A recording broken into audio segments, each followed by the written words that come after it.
Bisan pa man og GCQ na ang dakbayan sa Talisay, matod sa mayor may mga dapit gihapon sa dakbayan kayang gipaubos sa localized enhanced community quarantine. Si Lian Singkulan sa report.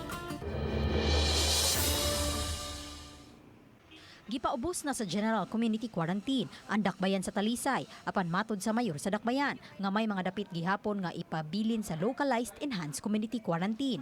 Iyang gipasabot nga may mga dapit sa dakbayan nga hugot nga gibantayan tungod kay nagpabilin kining high risk tungod sa mga tawo nga gitakbuyan sa COVID-19. We are not experts in the medical field. That's why we are meeting DOH. I talked to Bernadas already on what we do moving forward in barangays that are in sitios, puroks or barangays that are in a localized ECQ.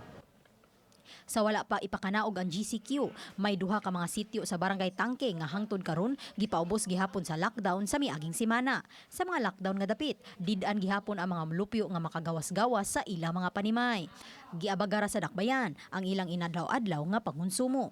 Karon adunay 18 ka mga kaso sa COVID-19 ang ana sa Barangay Tangke.